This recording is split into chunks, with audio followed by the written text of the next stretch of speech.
Kolis Ernawati. Lalu yang kedua ada Ibu Luciliani.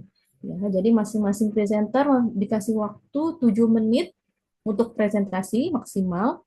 Lalu dilanjutkan dengan tanya jawab 5 menit, tanya jawab dan diskusi. Gitu ya Ibu-ibu ya. Oke. Lalu juga informasi tambahan, selama presentasi dan diskusi tanya jawab ini akan ada juri yang akan menilai atau untuk menentukan best presenter atau presenter terbaik yang akan diumumkan di akhir acara di main room itu di jam 4. Jadi setelah selesai board kita ini semua presenter sudah selesai presentasi, maka diharapkan bisa join lagi di main room di jam 4 sore nanti. Begitu Ibu ya. Lalu mungkin nggak perlu lama, kita langsung saja ke presenter pertama. Ini ada Ibu Kholis Ernawati. Silakan Bu, waktunya 7 menit.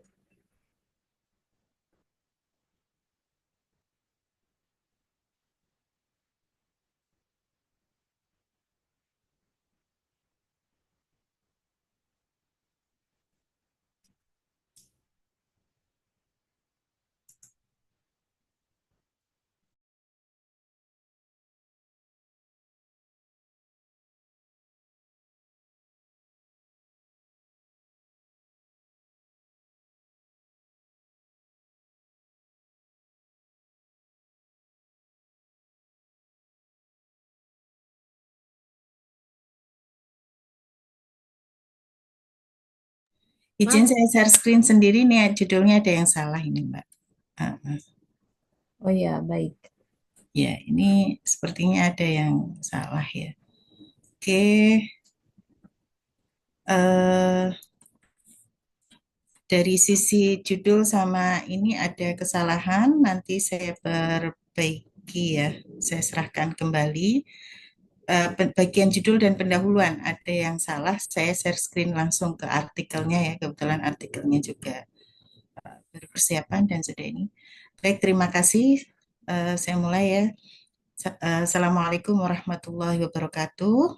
Terima Waalaikumsalam kasih warahmatullahi wabarakatuh. atas kesempatan yang diberikan. Mohon maaf sebelumnya ada kesalahan untuk PPT, judul dan bagian pendahuluan ya. Kesalahan dengan artikel yang untuk di BOR 9 ya.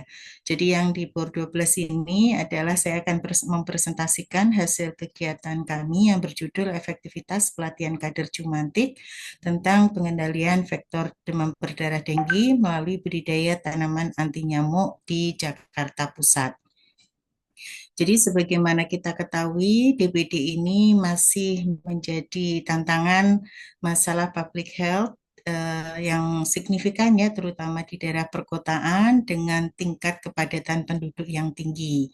Dan di Jakarta Pusat, di Kecamatan Kemayoran, di mana salah satu kelurahannya adalah Kelurahan Sumur Batu, ini untuk kejadian DBD juga laporan dari Puskesmas juga masih relatif selalu ada, begitu ya. Dan ini perlu diwaspadai, apalagi ketika musim pancaroba seperti ini yang tidak menentu, ini menjadi hal yang perlu diwaspadai bersama. Oke. Nah, untuk pengendalian DPD sendiri secara program sebenarnya sudah dilakukan secara program ini kalau kita bicara program maka DPD itu dilaksanakan pengendaliannya di Puskesmas melalui penanganan kasus dengan manajemen kasus, kemudian melalui manajemen vektor yaitu dengan pelaksanaan fogging ya, baik fogging biasa maupun fogging fokus ketika ditemukannya kasus maupun melalui manajemen lingkungan, di mana kalau di manajemen lingkungan lebih banyak melibatkan peran aktif masyarakat. Nah, kader Jumantik ini sebagai salah satu kader yang sangat diharapkan apa namanya peran aktifnya dan selama ini memang mengandalkan kader Jumantik eh, untuk pemantauan tempat-tempat eh, apa jentik yang ada di warga. Nah, dengan keterbatasan jumlah Jumantik, keterbatasan apa namanya keterbatasan jumlah jumantik, kemudian juga keterbatasan waktu, maka tentunya kita tidak bisa mengandalkan kader jumantik. Nah, sehingga peran serta aktif masyarakat ini sangat diharapkan karena sebenarnya tempat-tempat perindukan nyamuk Aedes aegypti itu ada di sekitar rumah yang itu bisa jadi keterjangkauan kader jumantik untuk memantau itu juga tidak selalu dilakukan, tidak selalu berhasil dilakukan karena eh, apa yang tahu persis gitu ya untuk kondisi lingkungan perumahan adalah anggota rumah sendiri. Makanya program Jumantik Mandiri ini digalakkan juga pemerintah. Nah, salah satu pengendalian jentik itu melalui aspek biologi. Nah, aspek biologi ini banyak ya macamnya. Nah, salah satu yang diangkat dalam isu ini adalah dengan tanaman anti nyamuk. Oke, saya izin. Nah, yang mulai di sini udah betul nih. Mohon maaf. Mulai di sini sudah betul. Saya izin share screen untuk PPT-nya.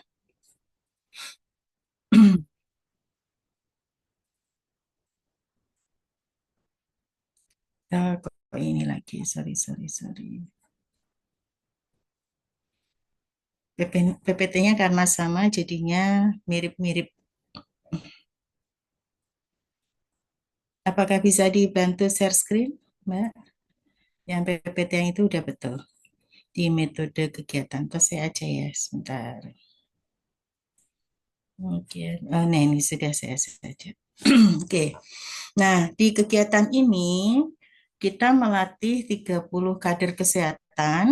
Ini satu, jadi kalau di Kota Jakarta itu satu RT itu adalah satu kader, ya. Nah, satu RW itu lebih dari eh, kalau satu RW itu 20 kelurahan, ada yang satu kader, ada yang dua kader. Nah, ini kita melatih di RW itu 30 kader kesehatan. Ini ada yang di luar kader Jumantik. Dengan harapan kader yang di luar kader Jumantik ini juga paham sehingga nanti bisa membantu kader Jumantik yang ada di daerah wilayah kerjanya masing-masing. Sehingga target kita 30 kader kesehatan ini berhasil ya. 30 hadir dan diikuti oleh mereka pada saat pelatihan. Kemudian kita juga menyusun modul, kemudian kita juga melakukan pretest dan pelatihan interaktif karena ada kita membawa tanaman sebagai contoh dan cara menanamnya, kemudian kita juga praktek gitu ya, kemudian ada post test dan evaluasi. Nah, ketika pelatihan interaktif itu kita melakukan diskusi kelompok, simulasi, demonstrasi, dan ada studi kasus dengan media langsung tanaman gitu ya dan modul-modul bergambar. Oke. Nah, kita lakukan di Balai RW 07, kemudian eh, jadi alurnya mereka setelah peserta datang, pretest, kemudian paparan, demo, terus diskusi, baru post-test. Kemudian kita juga melakukan komitmen aksi di akhirnya apakah mereka mau melanjutkan tidak. Ini adalah bagian dari usulan kami ya. Jadi publikasi ini nanti adalah bagian dari usulan kami karena setelah itu mereka terjun ke warga untuk melakukan edukasi kepada warga. Nah, ini contoh beberapa contoh tanaman, ada yang kita bawa langsung dan ada yang baru berupa brosur begitu ya yang kita sampaikan pada saat poster juga pada saat pelatihan ya. Nah, ini contoh beberapa eh, kegiatan foto. Nah, ini data-data setelah kita lakukan pelatihan, yang ini adalah karakteristik responden. Di mana dari karakteristik responden ini, dari 30 peserta, paling banyak berusia lansia ya, karena sebenarnya kader ini seperti kita ketahui adalah mereka yang mempunyai kelonggaran waktu dan mau terlibat. Dan biasanya memang kalau sudah berumur baru mau terlibat. Sedangkan kalau yang masih produktif, usia muda itu tidak mau terlibat. Pendidikan rata-rata didominasi SMA, kemudian lama menjadi kader rata-rata lebih dari 5 tahun. Biasanya kalau sudah jadi kader ya, dia akan terus menjadi kader.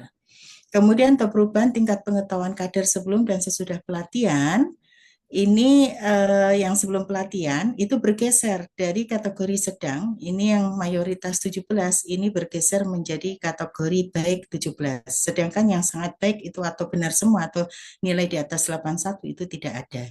Ya, tetapi ini ada peningkatan. Oke. Nah, kemudian dari efektivitas pelatihan setelah kita lakukan analisis dengan Wilcoxon, di sini terlihat bahwa nilai post test itu lebih rendah dari pretest itu sebenarnya 4 ya dengan min rank 21,5. Kemudian post testnya lebih besar dari pretest itu mayoritas 13, sedangkan yang post test sama dengan pretest ada 13. Jadi 13 responden menunjukkan peningkatan skor. Ini peningkatan skor yang positif setelah pelatihan. 4 responden ini negatif karena malah turun nilainya, sedangkan 13 responden ini tetap ya. Itu. Oke.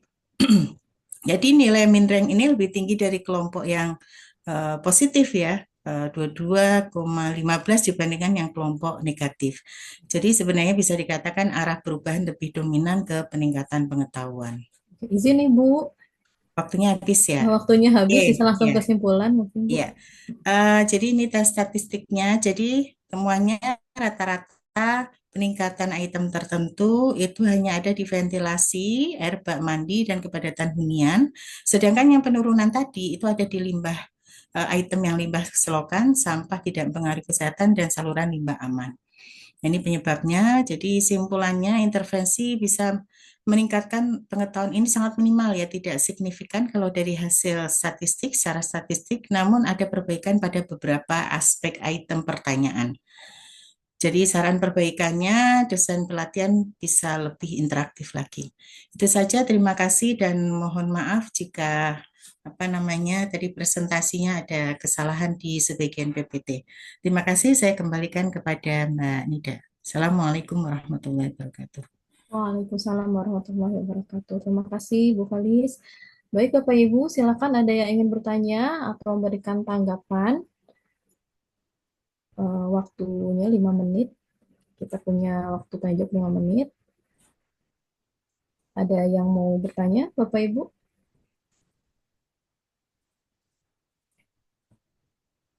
Oke, kalau gitu saya mau tanya ya Bu Kalis ya, izin Bu. Ya, ya, silakan. Ya, jadi tadi kan ada tanaman anti nyamuk ya Bu ya. Iya, betul. Nah, itu tanamannya apa? Terus apakah ini bentuknya pelatihan aja ke kader-kader atau tanaman ini maksudnya dibagikan atau mereka apa namanya nanam gitu atau Mm-mm. bagaimana? Betul bagaimana Ya. Bu teknisnya? Ya, ini Ginger screen lagi ya. Ini tanamannya ada lavender, ada mint, basil, Hmm. sama rosemary. Ini yang di dalam rumah. Sedangkan luar rumah, citronella, lemongrass, marigold, sama zodiac. Ya, jadi setelah pelatihan, memang ini bagian dari hibah Pengmas internal tahun 2024. Kemudian ada kegiatan lanjutan yaitu mereka menanam di rumahnya masing-masing dan Hmm. kita bagikan untuk bibit tanamannya. Begitu. Hmm. Kemudian kita monitoring evaluasi, kita monef selama 3 bulan. Bagi tanaman yang masih hidup, itu kita berikan reward dan monefnya kita lakukan di grup WA begitu ya. Kemudian Hmm. mereka melaporkan tiap 2 minggu sekali dengan foto tanaman di rumahnya masing-masing. Jadi tergantung kita bawakan ada beberapa bibit begitu ya, Hmm. 3 atau 4 bibit. Kalau yang dapat di dalam rumah maka diletakkan dalam rumah. Kalau yang di luar rumah diletakkan di luar rumah. Jadi kita bawakan bibit yang sudah setinggi 10 sampai 15 cm dan medianya. Jadi Hmm. itu. Selain itu, kader yang telah dilatih juga memberikan edukasi keluarga sebanyak 100 orang dan itu juga sudah dilakukan. Hmm. Ya, tapi yang di sini tidak 30 orang tidak terlibat semua untuk edukasi. Yang bersedia saja karena kan tadi ada komitmen Hmm. aksi Hmm. ya. Ya, Ya. betul. Jadi yang bersedia saja itu baru melakukan kegiatan. Itu dari 30 yang bersedia ada berapa orang, Bu? 50%-nya. Oh, Nggak lima ada puluh sih persennya. 50%-nya. Iya, karena tidak semua. kemampuan komunikasi. Iya, Nah, ini betul. menjadi rekomendasi tersendiri. Ternyata kemampuan komunikasi kader ini perlu ditingkatkan juga. Itu Betul. terlihat bahwa mereka tidak percaya diri, kemudian Mm-mm. juga bagaimana cara menghadapi warga itu juga tidak Mm-mm. kurang gitu ya. Jadi memang perlu ditingkatkan untuk kemampuan komunikasi kader. Ya, Mungkin mereka sebenarnya udah paham gitu ya, Bu. Cuman untuk ya, nyampein lagi, ngejelasin ya, itu yang masih betul. Ya, kesulitan gitu ya, Bu. Mungkin satu lagi ya, Bu. Ini ya. kan beberapa jenis tanaman ya, Bu. Nah, ini Mm-mm. yang paling apa? Yang paling efek, yang paling berpengaruh itu yang mana, Bu? Untuk anti nyamuk dari Sebenarnya yang tidak sudah yang dilakukan. paling efektif ya, karena Mm. semua juga tergantung ini ya. Kalau seperti kita belajar bionomik nyamuk itu Mm. dalam rumah itu biasanya Aedes aegypti, kalau di luar rumah itu Aedes albopictus. Iya. Tetapi memang yang paling bandel dan bisa tumbuh begitu ya, itu Zodia. Nah, saya Zodiak. juga kurang paham kenapa yang lainnya itu sama lemongrass itu juga ini apa namanya, maksudnya gampang gitu tumbuhnya, ya. Eh, tahan gitu ya, Bu ya. Tahan ya. Oke, oke, Karena baik. bukan ahli tanaman ya, kayaknya perlu konsultasi ke ahli tanaman kenapa yang Azodia sama lemongrass ini lebih apa namanya mudah tumbuh dibanding ini. Karena yang lainnya mungkin karena ada bunganya ya. Jadi bunga ini Hmm. kan gampang-gampang susah. Oh iya betul. Seperti lavender itu Hmm. sebenarnya di dalam rumah, tetapi jika Hmm. dia juga harus kena sinar matahari kadang-kadang. Hmm. Iya, iya. Jadi harus ini benar-benar anu susah perawatannya gitu. Hmm. Iya, kalau mini itu juga di dalam rumah ya, tetapi dia juga harus kena udara, kena sinar matahari begitu. Ya, kalau tempat ber-AC gitu mungkin Ya, agak mm. sulit ya. Jadi prinsipnya tanaman anti nyamuk ini akan berfungsi maksimal semakin dia itu berbau, baik itu Hmm. bau yang tidak sedap ataupun bau yang sangat wangi, itu akan lebih efektif dibandingkan yang kurang berbau. Karena Hmm. kan nyamuk ini dengan bau tanaman, jadi bisa mengendalikan nyamuk itu mengusir nyamuk itu dengan bau tanaman itu Baunya ya, Bu ya. baunya, ya. Oke. Baik, terima kasih Bu Valis. Sama-sama saya Oke, stop share oke. ya. Baik. Baik, terima Mungkin kasih. Ini berarti udah selesai ya, ya, Mbak ya. ya Ya, sudah nih Bu. izin saya ke BOR 9. Oh ya, Ya, kami baik. bisa presentasi. Terima kasih Ya, Mbak Nadia dan ya. teman-teman yang lain. Assalamualaikum warahmatullahi wabarakatuh. Waalaikumsalam warahmatullahi wabarakatuh. Baik, kita beralih ke presenter selanjutnya, ada Ibu Lucy. Sebelumnya saya izin mengingatkan untuk Bapak Ibu untuk bisa aktif gitu ya, untuk bisa kasih pertanyaan atau tanggapan atau masukan kepada para masing-masing presenter ya. Baik, selanjutnya dipersilakan kepada Ibu Lucy. Silakan Bu, waktunya 7 menit. Oke, baik. Terima kasih. Assalamualaikum warahmatullahi wabarakatuh. Waalaikumsalam Terima warahmatullahi kasih atas wabarakatuh. ya, terima kasih moderator dan Bapak Ibu semua. Izinkan saya mempresentasikan judul pengmas saya yaitu penyuluhan peran Pancasila dalam pencegahan kenakalan remaja di SMK 1 Jakarta Pusat. Latar belakangnya karena memang di SMK 1 Jakarta Pusat ditemukan banyak siswa-siswi yang terlibat tawuran. Ini terkenal dengan SMA 1 Budut, di mana terakhir di tahun 2023 di Polsek Taman Sari menangkap 90 pelajar SMK 1 Budut karena diduga hendak tawuran. Maka daripada itu diperlukan edukasi dan penyuluhan terkait peran Pancasila dalam pencegahan kenakalan remaja di SMK 1.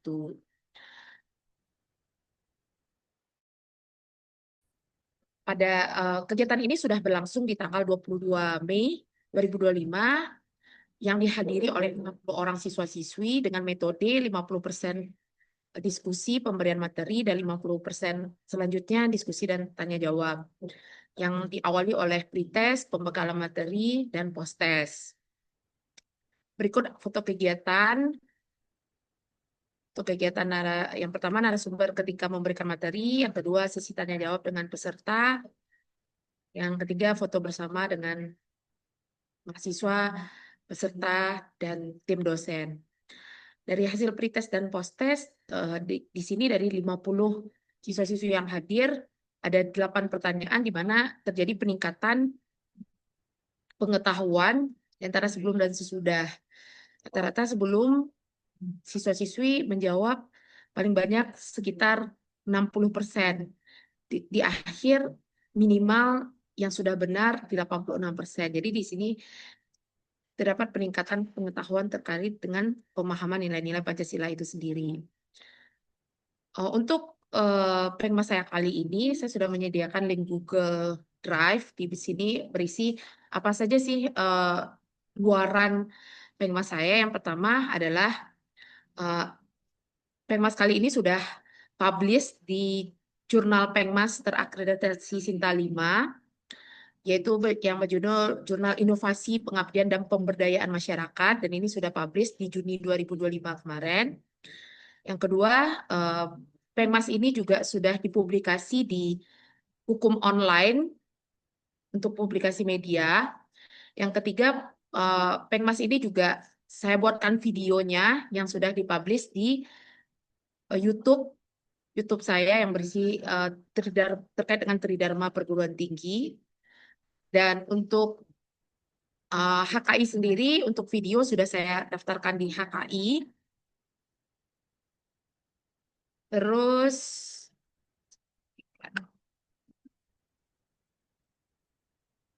saya juga mendraft buku saku yang sekarang sedang proses ISBN, sudah lolos di ISBN-nya, lagi menunggu nomor ISBN-nya, sehingga buku saku pintar ini berharap Pengmas ini bukan hanya pemahamannya pada saat sesi penyuluhan berlangsung saja, tapi betul-betul bisa menjadi pedoman di setiap waktu oleh siswa-siswi yang saya berikan penyuluhan, dan ini sudah di-share pada saat kegiatan melalui WA group di WA group siswa-siswi tersebut. Buku saku Pengmas ini juga sudah di-HKI-kan. Jadi secara garis besar, luaran saya untuk Pengmas kali ini ada 5. Yang pertama, publikasi jurnal sudah ada, publikasi media di Hukum Online juga sudah, publikasi video dalam bentuk publikasi dalam bentuk video di YouTube dan didaftarkan ke HKI juga sudah, buku saku yang didaftarkan HKI juga sudah, dan buku saku terdaftar ISBN yang kemarin dikonfirmasi oleh Mbak Yuni bahwasanya tinggal menunggu ISBN-nya saja, tapi sudah dicek dan tidak ada masalah. Dari sini saya mau menyimpulkan bahwasanya untuk luaran itu sudah tercapai, dan untuk dilihat dari peserta, dilihat dari hasil pretest dan post-test juga terjadi peningkatan yang signifikan terkait dengan materi yang disampaikan. Harapannya tentunya dengan kegiatan ini nilai-nilai Pancasila itu sendiri dapat diimplementasikan oleh siswa-siswi SMK 1 Jakarta, sehingga mereka dalam kehidupan berbangsa, bernegara maupun bermasyarakat tentunya dapat mengamalkan nilai-nilai Pancasila itu sendiri. Itu saja presentasi dari saya. Terima kasih. Baik, terima kasih Ibu Lucy. Baik Bapak Ibu, silahkan ada pertanyaan, bisa disampaikan langsung atau di kolom chat, silahkan. Assalamualaikum. Waalaikumsalam, Pak Suhairi, silahkan Pak. Ya, makasih Mbak Moderator ya. Ya. Nida. Bu Lucy, saya mau nanya nih, ini aja Ya, sih. Pak. Saya dulu pernah dapat pelatihan Pancasila itu 100 jam. Iya. Dan itu tujuannya sama, biar mengurangi apa ya, kenakalan gitu ya. Nah, kalau Ibu berapa jam ini mengadakan pelatihannya? Oke, pelatihannya kebetulan kita mulai dari jam 8:30 sampai jam 12, Pak. Di sekitar ya taruhlah 4 jam ya, 3 jam ya, 3 jam lebih. Dan apa indikator pengukurannya, keberhasilannya itu apa ya? Keberhasilan dalam arti ini tujuannya kan mengurangi kenakalan ya. Bisa terukur nggak sih? Dulu saya 1 jam tuh nggak bisa terukur loh. Gimana? Kalau sejauh ini kan saya mengukurnya dari nilai pretest dan protes.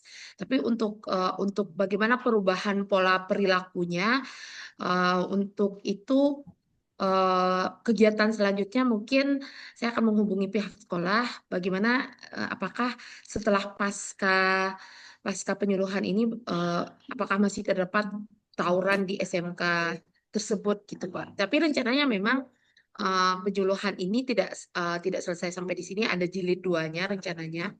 Jilid 2-nya kita adakan lagi, tapi konsepnya juga berbeda, bahwasanya memang uh, dengan siswa-siswi yang sama, tetapi rencana saya sih memang mereka datang ke Yarsi, jadi uh, sekaligus untuk promosi, tapi metodenya lebih bagaimana sih pengalaman mereka, dan di situ saya juga akan menindaklanjuti apakah setelah penyuluhan ini pertama ini selesai sampai nanti ke jilid kedua, bagaimana jumlah yang melakukan tawuran itu berkurang atau tidak. Mungkin seperti itu, Pak. Oke, makasih Bu Lucy. Moderator, makasih ya. Baik, terima kasih Terima Pak kasih, Suhairi. Pak. Baik. Mungkin ada lagi Bapak Ibu?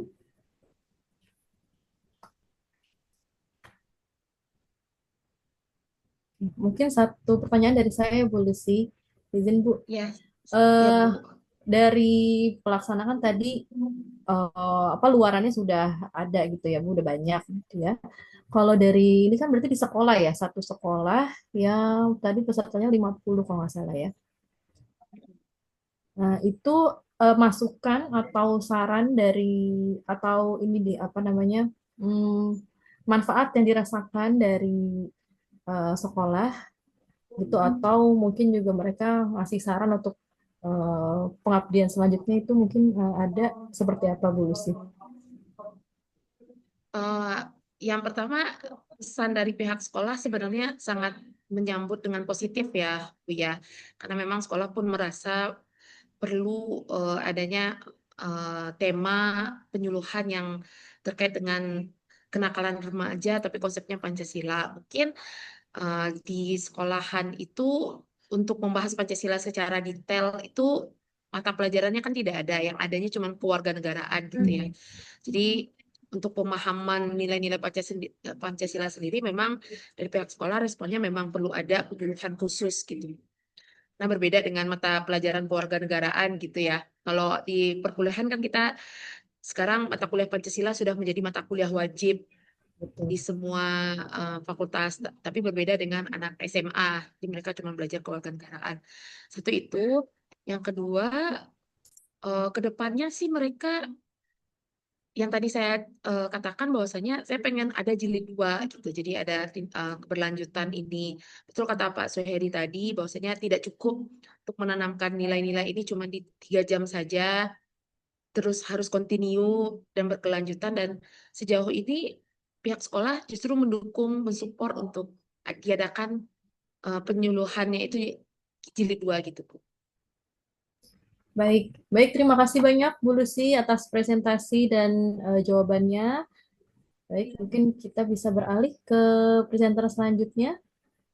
Oke, baik, terima kasih Ya, Bapak, Ibu semua. Mohon maaf kalau terjadi kesalahan dan kekurangan. Assalamualaikum warahmatullahi wabarakatuh. Waalaikumsalam warahmatullahi wabarakatuh. Terima kasih Bu Lucy. Selanjutnya di urutan ketiga ada Pak Suhairi dengan dengan dua judul presentasi ya Pak Suhairi, betul ya Pak? Oh iya, makasih. Baik, Saya silakan. kamera laptopnya nggak deh, ada kerusakan ya, baru tadi pagi dilihat kok nggak keluar kameranya gitu. Oke, baik. Apa Pak? Silakan Pak.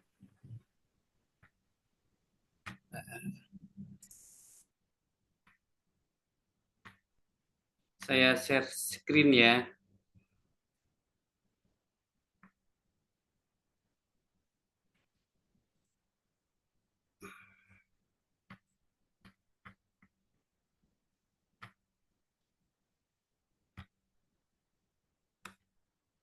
Yang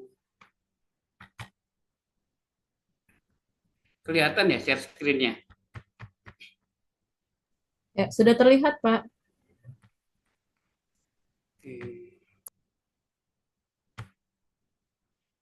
Ya, Assalamualaikum warahmatullahi wabarakatuh.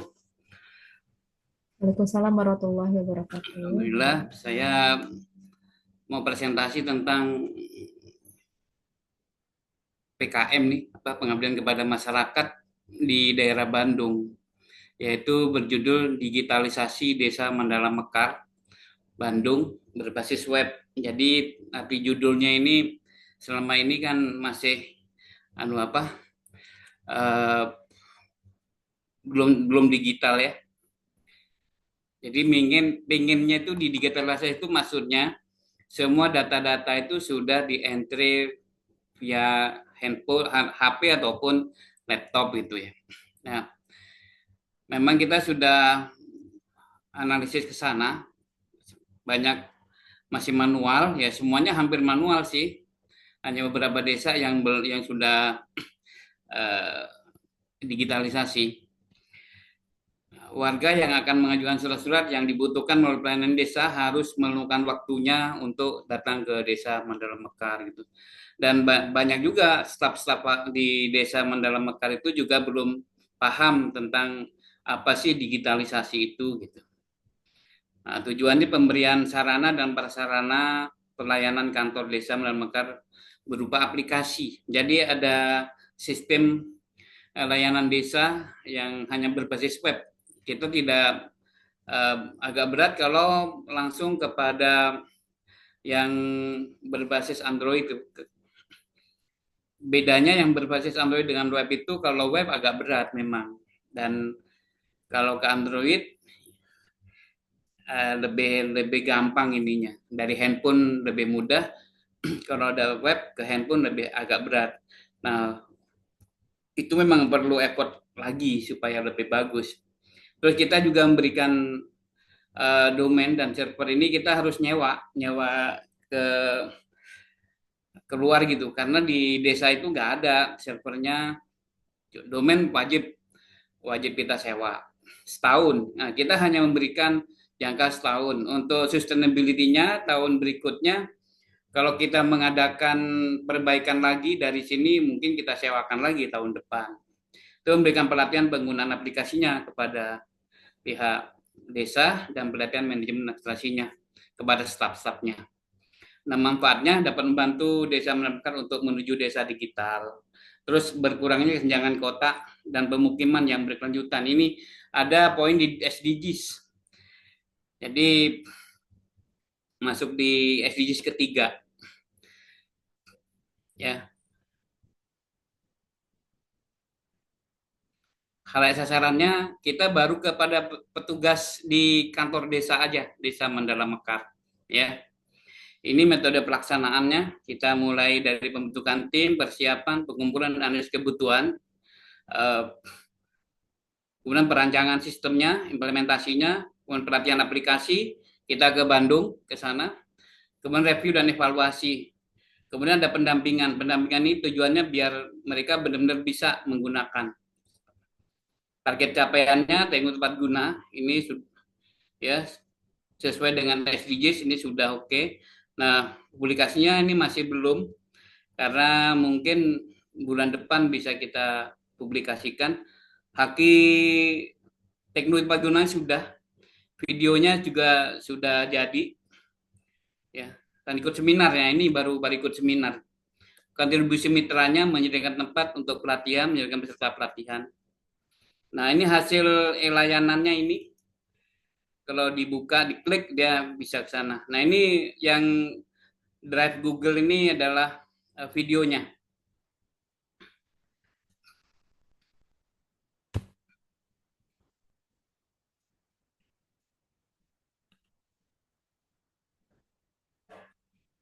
Ini hasil foto-fotonya, ya. Ini hasil fotonya. Kemudian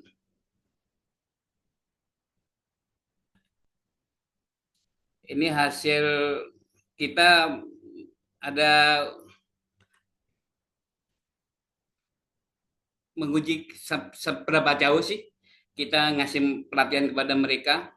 Ada yang dilatih itu ada pembuatan resi KTP, surat pengantar SKCK, surat keterangan tidak mampu, surat keterangan kelahiran, surat keterampilan usaha, dan sebagainya. Ini udah kita hasilnya, yang tadinya belum bisa sama sekali, 0, tapi hasilnya seperti ini. Ini status layanan yang digunakan oleh mereka. Yang paling banyak adalah Resi KTP yang dicoba. Yang lainnya hampir sama, rata-rata dia coba. Ini perangkat yang Anda gunakan saat mengakses website. 44,4% itu pakai laptop, yang 55,6% dia pakai HP. Ini bisa login ke website, berapa orang yang bisa? Nah, dari 9 responden semuanya bisa login. Artinya nggak ada masalah. Mereka juga bisa. Ini berita di Pos Kota. Setelah itu kita bikin publikasi ke koran online ya, ke Jawa Pos. Ini hak kekayaan intelektualnya sudah kita daftarkan. Ini hak kekayaan intelektual tentang aplikasinya, bukan videonya ya. Videonya nggak kita daftarkan HKI. Terus diseminasi ya sekarang alhamdulillah terselenggara ini BASC 2025. Kita memang mengharapkan supaya bisa diselenggarakan di tahun ini karena tahun kemarin digabung di Muhammadiyah. Nah, sekian terima kasih dari saya. Baik, terima kasih Pak Suhairi untuk pertanyaan, tanggapan, atau masukan untuk Pak Suhairi. Apakah ada Bapak Ibu?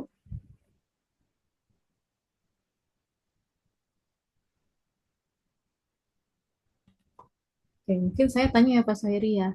Ya, Izin Pak, ini berarti aplikasi atau diakses melalui web, Pak? ya melalui web. Melalui web. Jadi web ini bisa dibuka lewat laptop gitu ya Pak, lewat HP juga Ya, bisa ya. Oh, berarti ya, ada webnya ya, web ya. khusus yang bisa Aplikasinya dipakai. berbasis web ya. Jadi itu untuk masyarakat ngajuin surat-surat tadi ya Pak ya? Mm-mm. Oke, baik. Nah, itu kan selama mungkin saat pelatihan itu bisa kalau ada tanya jawab bisa langsung dijawab gitu ya Pak oleh para pemateri. Nah, Ya, kalau saat berjalan, maksudnya saat pemakaian itu ada nggak Pak yang mantau atau standby apa di telepon atau di chat atau untuk kendala-kendala yang mungkin ada ketika penggunaan website tersebut, Pak?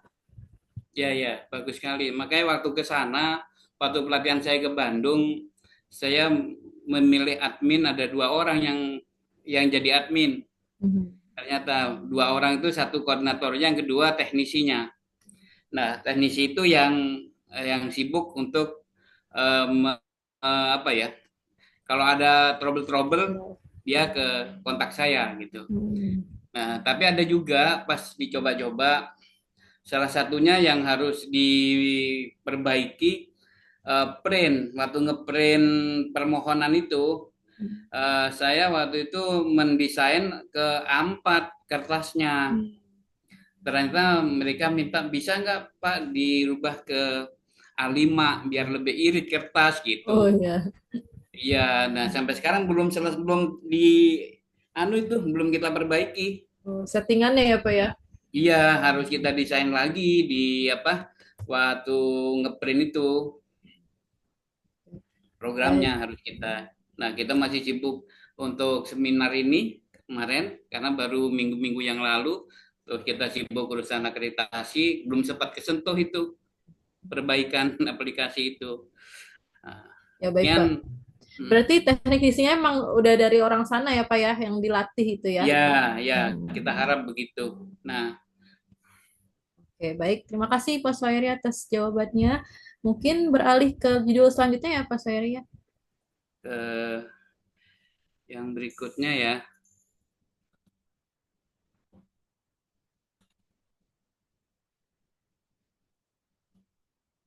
Nah, ini sama sebenarnya dengan di Bantarsari ya.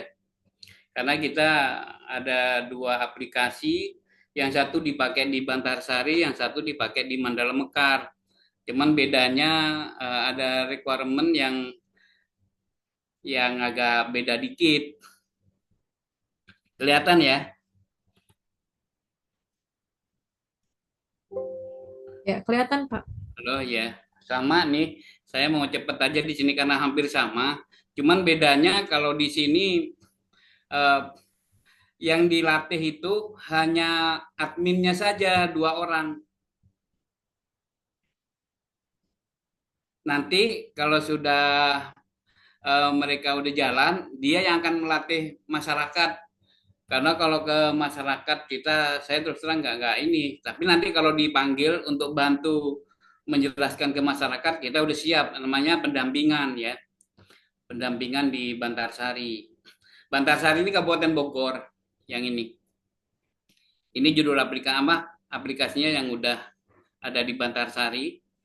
Kemudian ini menu-menunya yang di Bantarsari itu ada 8 ya, ada 8 menu yang bisa yang dia minta. Kemudian ini hasil pelatihannya. Nah, memang kita yang Ibu Nur itu harus semuanya bisa. Ini ada 10 malah yang login dihitung terus untuk keluarnya harus saya pastikan bahwa mereka benar-benar bisa. Karena kalau mereka adminnya kita latih belum berhasil, saya harus ulang lagi. Itu pas saya pakai metode observasi karena saya tongkrongin di samping dia untuk nyoba satu persatu.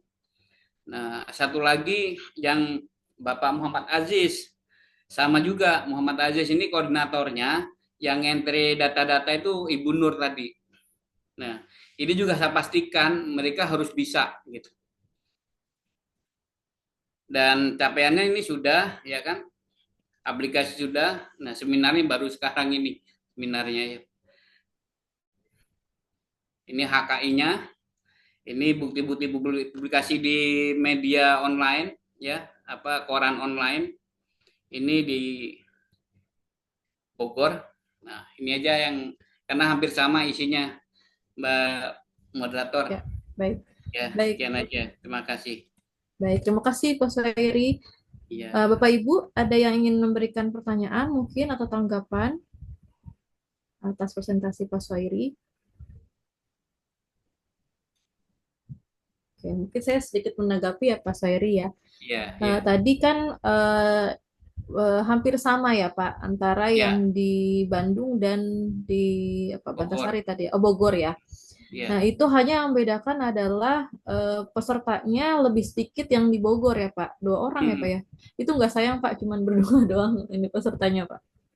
Ya, karena ini di Bogor masih sebenarnya ini nggak dipublish dulu. Jadi offline istilahnya. Jadi belum digunakan ya, baru di. Offline hanya untuk di komputer dia saja.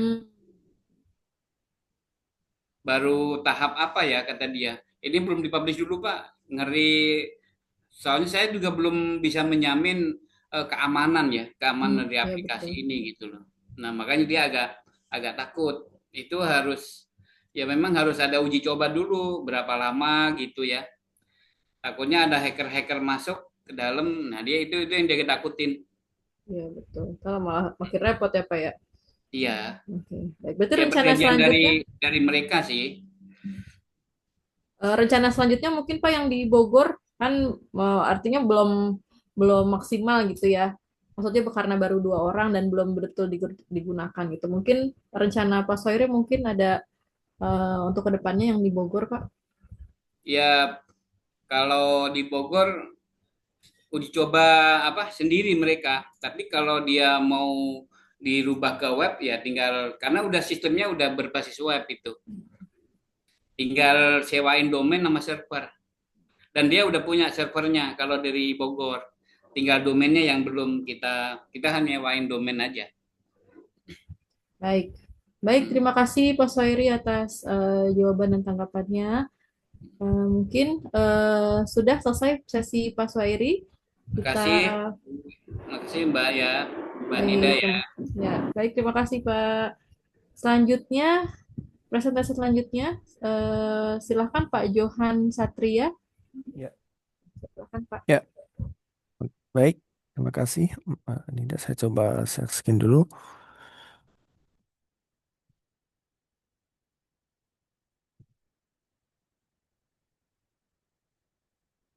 Baik, apakah sudah terlihat? Sudah, Pak. Tidak, ya.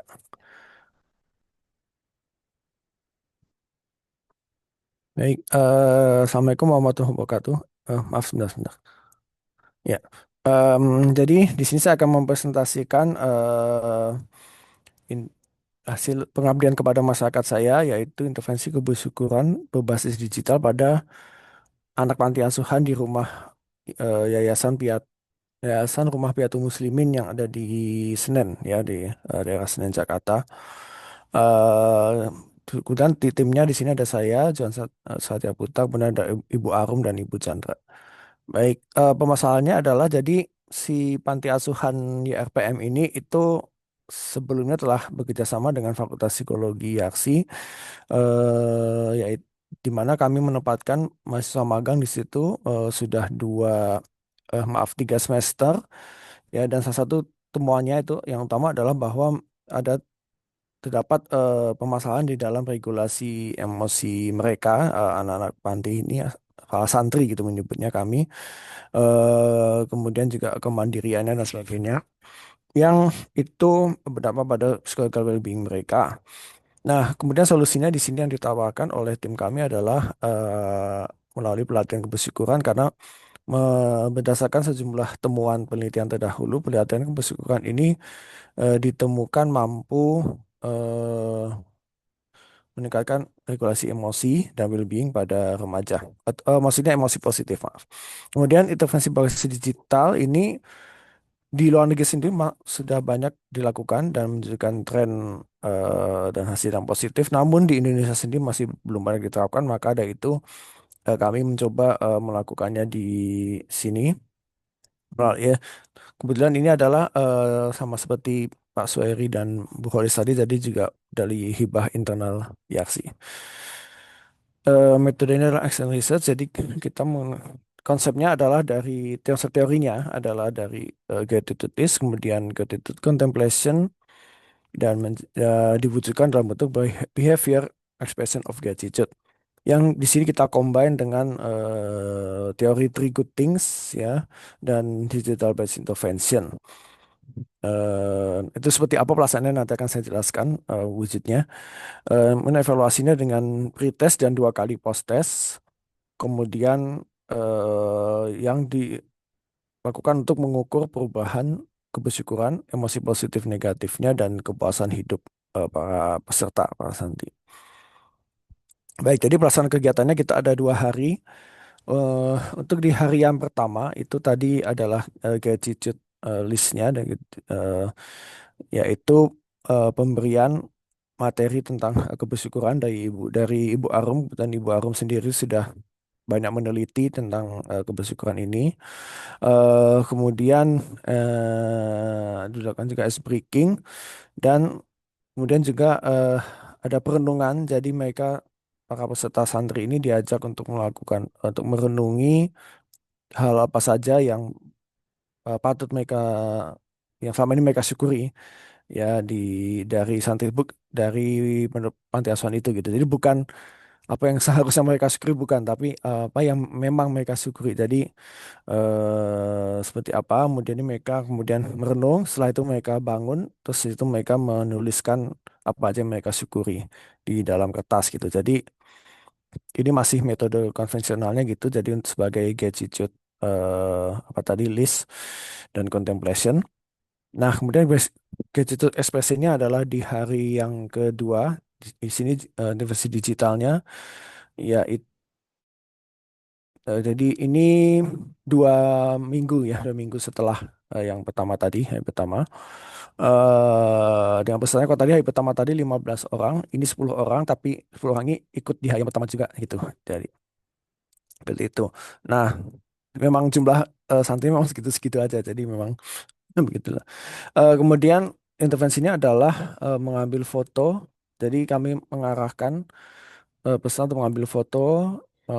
Kami pinjamkan handphone, ya, dari panitia itu mengambil foto di tempat-tempat di panti yang paling mana yang paling disyukuri. Ini mengambil konsep dari metode photo voice, yaitu suatu metode di psikologi yang jadi di mana responden atau klien itu mengungkapkan sesuatu melalui foto. Jadi mereka mengambil foto, kemudian mereka akan diwawancara dan mengungkapkan apa yang eh ya apa yang makna dari foto tersebut, kenapa mengambil foto itu dan sebagainya gitu. Nah, kalau di sini kita lebih sederhana, yaitu jadi fotonya itu dimasukkan ke dalam laptop, kemudian mereka diminta untuk menuliskan apa namanya, rasa syukur tentang tiga rasa syukur tentang tempat tersebut setelah ya melalui laptop.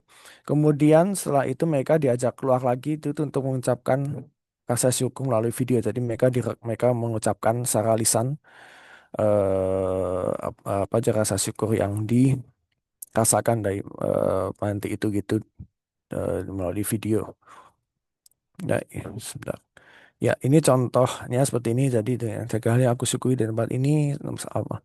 Ya, ini dari konsep teori three good things tadi ya. Tadi ini memang sudah banyak dilakukan di luar. Di three good things tadi, tiga hal apa aja yang paling disyukuri dari sesuatu itu.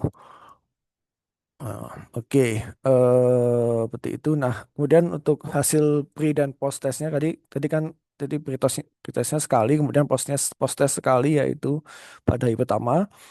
Kemudian post test yang kedua adalah pada hari yang kedua, Da- pada akhir hari yang kedua. Nah, hasilnya adalah sini yang agak mungkin ada kekeliruan, jadi sehingga syukurnya malah berkurang gitu ya. Tapi di sisi lain, pada hari yang kedua itu emosi positif dan kepuasan hidupnya itu naik lagi gitu. Jadi setelah sempat turun di hari pertama, malah waktu hari kedua itu ketika kami melakukan intervensi digital itu emosi positif dan kepuasan hidupnya meningkat, bahkan meningkat cukup pesat gitu ya gitu. Dan emosi negatifnya juga turun, terus turun gitu. Seperti itu. Artinya apa? Artinya pelatihan kebersyukuran berbasis digital ini mampu menaikkan kepuasan hidup dan emosi positif serta menurunkan emosi negatif. Walaupun itu bukan disebabkan oleh rasa bersyukur dari jadi secara internal dari santri itu sendiri, tapi dari pola pelatihan yang diberikan. Jadi justru dari sini kita bisa menyimpulkan bahwa pelatihan digital ya, karena kali kan naiknya pas begitu industri digital itu diberikan, sehingga artinya ini cukup efektif untuk bisa meningkatkan emosi positif, kepuasan hidup dari santri itu. Dan mungkin kalau pada hari pertama kenapa sempat turun itu mungkin juga karena waktunya ya, waktu itu sore hari gitu. Jadi eh, mereka kelelahan dan hanya diberikan materi saja gitu, jadi tidak diberikan intervensi apa yang berarti gitu. Nah, seperti itu. Kemudian jika ditanya kelanjutannya apa itu, jadi memang video sudah ada, jadi tapi belum diedit dan sebagainya. Ya, kemudian luaran juga nanti akan di jurnal dan sebagainya. Saya belum sempat lagi karena begitu selesai Pengmas ini kegiatan Pengmas ini saya langsung berangkat gitu untuk studi di luar studi S3, jadi baru sebulan masih adaptasi, jadi belum sempat saya apa-apain lagi itu ya, baru sampai di sini aja analisis data aja. Nah, nanti kalau untuk jangka panjangnya gimana Pak? Nah, jangka panjangnya itu, dan inilah yang ini sebenarnya termasuk pilot study untuk nanti tesis atau disertasi S3 saya sendiri ini gitu. Jadi nanti ini pilot studinya seperti itu. eh ya, jadi nanti akan ada, insya Allah pasti akan ada keberlanjutannya. Baik, demikian, terima kasih. Assalamualaikum warahmatullahi wabarakatuh. Waalaikumsalam warahmatullahi wabarakatuh. Terima kasih Pak Johan. Izin sebelumnya Mbak Silvina absennya belum bisa diakses ya, mohon dibantu mungkin untuk agar link absennya bisa diisi dari para presenter ya. Baik, terima kasih informasinya Bu Indah. Absennya katanya belum bisa diisi. Terima kasih Pak Johan atas Ya. presentasinya. Bapak Ibu ada yang ingin memberikan pertanyaan, tanggapan atau masukan?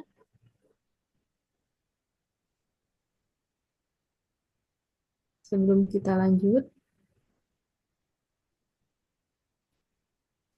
Baik, Pak Johan, ada sedikit pertanyaan dari saya, Pak. Izin, Pak.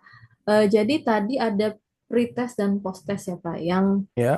memberikan hasil bahwa di poin tadi apa ya? Poin pertama ya, yang bersyukur tadi ya, yang Mm-mm. mungkin terlihat turun gitu ya. Itu pre dan post testnya berupa pertanyaan pilihan ganda atau seperti apa, Pak? Menggunakan skala, memang skala yang sudah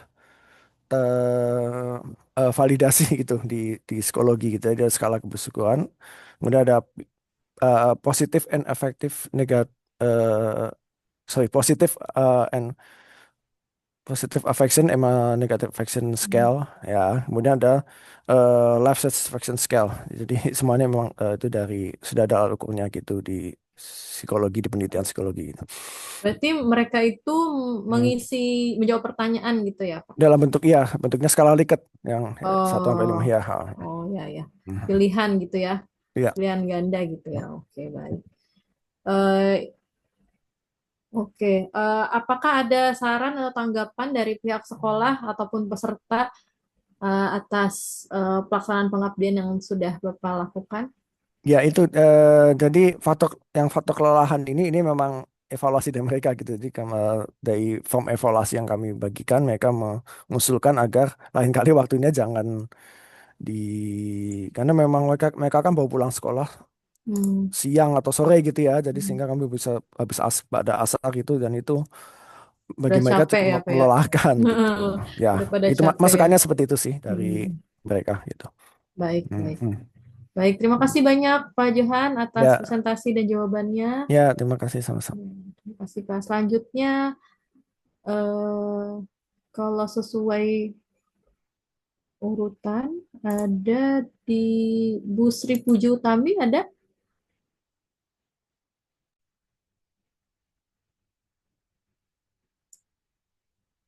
Ya, sudah join ya. Ibu Sri Puji Utami, apa sudah bisa melakukan presentasi, Bu? Oh iya, Ya, sebentar. baik. Saya siapkan dulu, maaf baru nyampe di bor ini. Baik, Bu.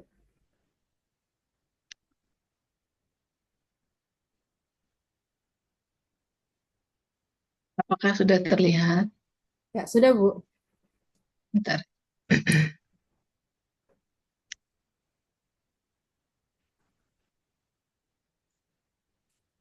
Ya baik, terima kasih. Bismillahirrahmanirrahim. Assalamualaikum warahmatullahi wabarakatuh. Waalaikumsalam warahmatullahi wabarakatuh. Terima kasih atas waktunya. Pada kesempatan ini saya akan menyampaikan hasil dari pengabdian masyarakat yang kami lakukan, yaitu tentang pelatihan pemanfaatan sistem IoT untuk hidroponik di BS Tugu 9 Depok. Adapun pendahuluannya adalah bahwa kenapa kami melakukan apa namanya pelatihannya ini di BS, ya BS itu singkatan dari Bank Sampah. Jadi BS Tugu 9 itu adalah bagian dari komunitas Bank Sampah Cimanggis. Jadi kami kemarin mitranya adalah komunitas Bank Sampah Cimanggis. Kemudian di BS Tugu sendiri itu dia sudah aktif selama 10 tahun dan kebetulan lokasinya dekat dengan rumah saya. Seperti itu. Nah, kemudian yang pengetahuan saya itu sendiri bahwa peran dari BS itu kan sangat penting ya, karena kita kan di wilayah Depok ini untuk pembuangan sampah itu kan terbatas. Nah, ini sudah ada beberapa warga relawan yang udah terbiasa memilah sampah untuk didaur ulang supaya masih bisa dimanfaatkan. Nah, sementara mereka itu memiliki latar belakang ekonominya itu cukup berbeda ya, dan lebih banyak itu adalah yang menengah ke bawah gitu ya. Jadi karena tim kami ini kan alhamdulillah sudah pernah memasang sistem IoT sebelumnya ya untuk tanaman hidroponik. Jadi memiliki ide ya untuk bagaimana kalau kita memberikan apa namanya pemanfaatan sistem IoT ini untuk pemeliharaan tanaman hidroponik kepada mereka gitu ya, karena dari sisi pemeliharaannya juga mudah dan insya Allah apa umurnya ke depannya itu cukup lama ya untuk bisa dapat dimanfaatkan. Jadi kegiatan BS itu sendiri kan untuk menghasilkan uangnya itu kan nggak banyak ya, hanya sekedarnya aja. Jadi upaya masih diperlukan upaya lain untuk penambahan dan tambahan uang untuk mereka. Dan kalau bertanam hidroponik itu sendiri kan apa namanya, sebenarnya bisa ya, paling tidak untuk mereka konsumsi pangan mereka, ataupun mungkin kalau bisa juga untuk mengurangi uang belanja mereka ya, seperti itu. Jadi kami memberikan tujuan untuk memberikan pelatihan pengolahan hidroponik, kemudian juga memberikan pelatihan pemanfaatan IoT itu sendiri ya, Internet of Things untuk hidroponiknya, yang mana nantinya juga bisa memberikan pemasukan tambahan untuk ibu-ibu di bank sampah. Ya, jadi manfaatnya antara lain menyadari pentingnya untuk memelihara tanaman yang dapat dimanfaatkan oleh keluarga, juga memahami dan terampil memelihara tanaman hidroponik, dan mampu memelihara hidroponik dengan memanfaatkan IoT. Oke, nah ini kegiatan kami mulai dari tanggal 21 Januari 2025. Ini diawali dengan pelatihan hidroponik. Jadi di tempat di salah satu warga yang dekat BS tersebut. Izin untuk share video.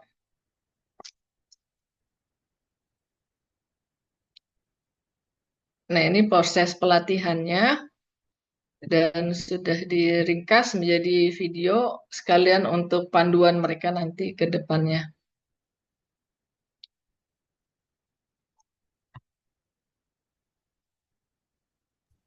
Izin Bu, mungkin untuk videonya di kami tidak tampil ya, masih PPT.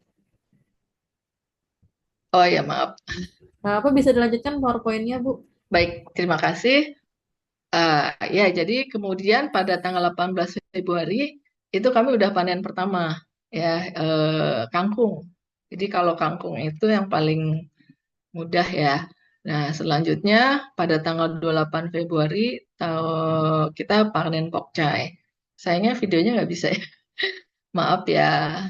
Kemudian untuk pelatihan penerapan teknologi IoT-nya itu sendiri, itu kami selenggarakannya di tanggal 10 Juli 2025. Di sini selain penyuluhan, juga kami pasang perangkat IoT-nya di sistem hidroponik yang sudah dipasang terlebih dahulu. Kemarin itu di bulan Januari. Nah, kemudian di sini kami serah terima alatnya beserta perangkat hidroponiknya. Dan di sini juga kami memberikan buku panduan ya bagaimana cara menggunakannya. Dan ini adalah beberapa kuesioner dengan hasil tes yang mana antara pre-test dan post-test itu lumayan ya hasilnya, yang awalnya belum tahu sampai dengan sekarang sudah tahu. Demikian juga tentang IoT-nya. Demikian, terima kasih. Baik, terima kasih Bu. Ya. Ada pertanyaan Bapak Ibu atau tanggapan atau saran? Silakan ya Bapak Ibu. Jika ada pertanyaan ataupun saran, tanggapan yang pastinya itu akan menjadi masukan untuk para presenter.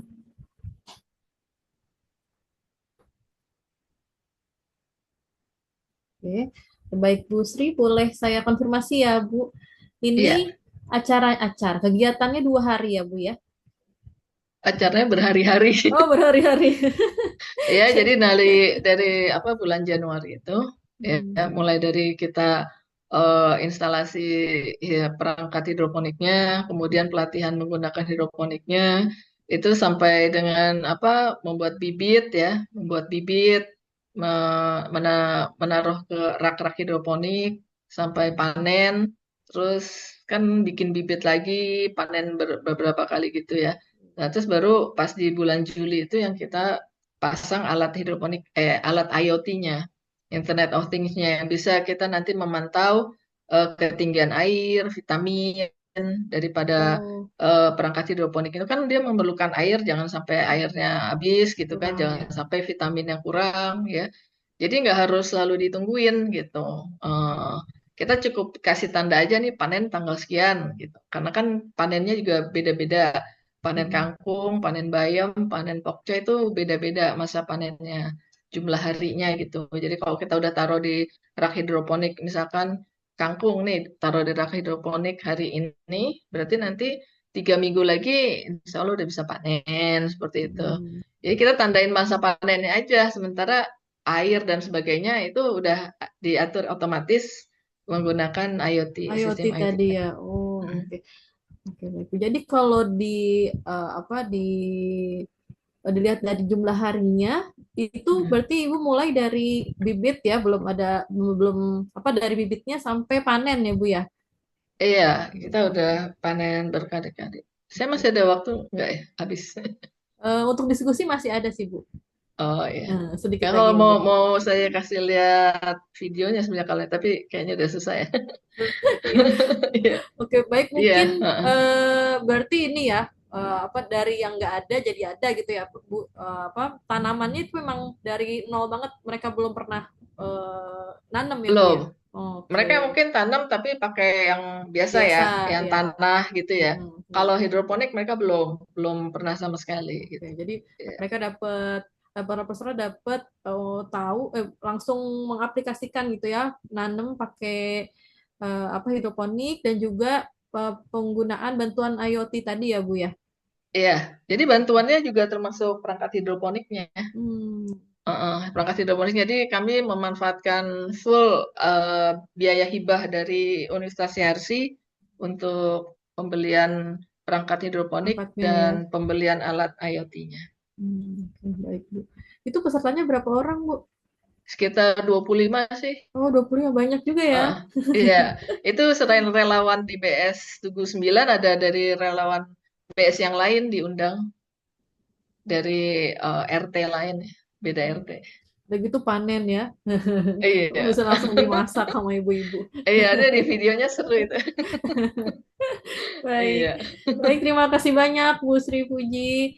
iya, Eh, terima kasih baik. atas kesempatannya. Ya, terima kasih Bu. Ya, Oke, mari kita pamit ya. ya baik Bu. Assalamualaikum warahmatullahi wabarakatuh. Sama.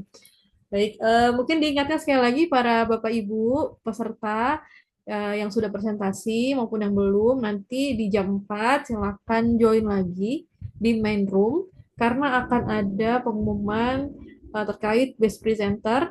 Ya, jadi selama presentasi kita dari awal sampai akhir itu ada juri yang menilai. Nah, itulah nanti akan diumumkan siapa presenter terbaik nanti di jam 4 saat penutupan. Ya, Bapak Ibu. Oke, baik. Selanjutnya ada Bapak Aryo Adi. Ya, silakan Pak. Waktunya 7 menit untuk presentasi, nanti 5 menit untuk tanya jawab dan diskusi. Silakan Pak Aryo.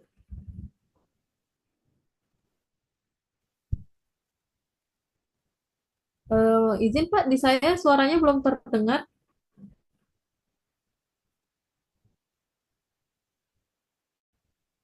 Masih belum terdengar.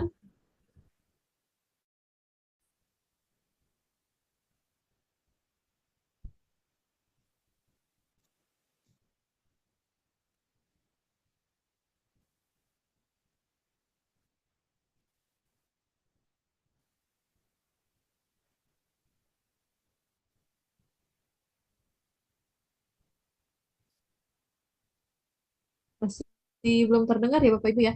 Belum. Belum. Biasanya perlu keluar dulu tuh Pak, sekalian di setting. Nanti join lagi ya Bu. Iya, suka gitu laptop kita.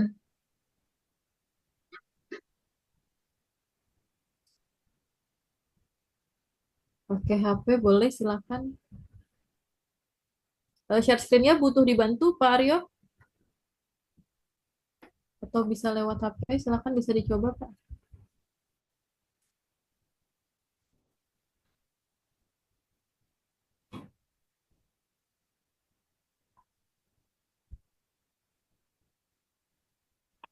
Halo, Assalamualaikum. Ya, ya. Suaranya Suaranya dari situ ya. dari Oke. punya izin ya. Baik, silakan Pak. Baik. Oke, saya izin share screen. Ya. Tadi saya cek deh, nggak apa-apa.